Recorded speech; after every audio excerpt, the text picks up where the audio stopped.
नमस्कार जय Jagannath friends welcome to मिता किचन। मु आज एमिति रेसिपी नहीं आसी ना आगु किछि भिजेइबा ना सिझेइबा।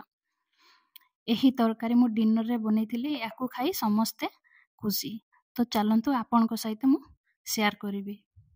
तो रेसिपी बनेवा पई मु एठी मसला आगु रेडी करनेली। गोटे पियाज, दुईटी कंचा लंका एवं किछि रसुण, गोटे इंच अदा, खंडे डालचीनी एवं गोटे गुजराती को पेस्ट कर रखीदेली।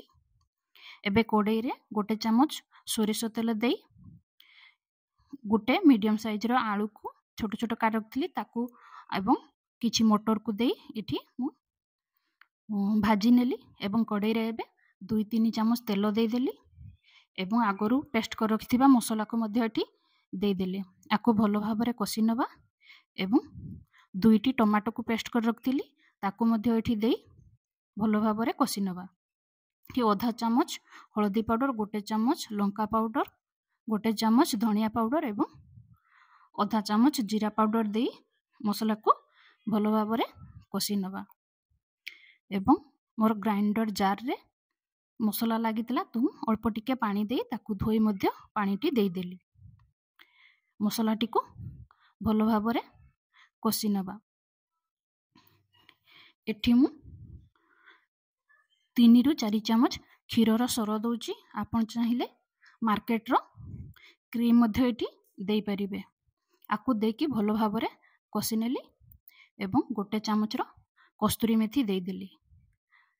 दे आलू मटर को मध्य दे देली एवं एठी स्वाद अनुसार लूण दे भलो भाबरे कसी नेली। एठी आवश्यक अनुसार आपण पानी देबे।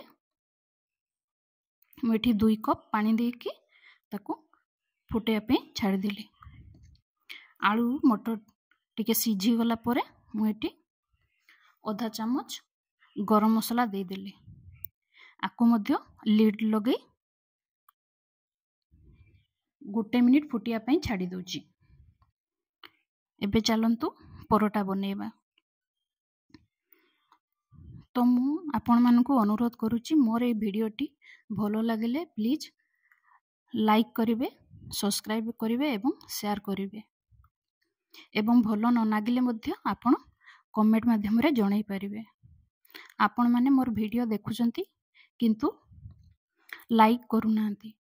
तो आपण मानकु अनुरोध मो वीडियो लाइक करिवे।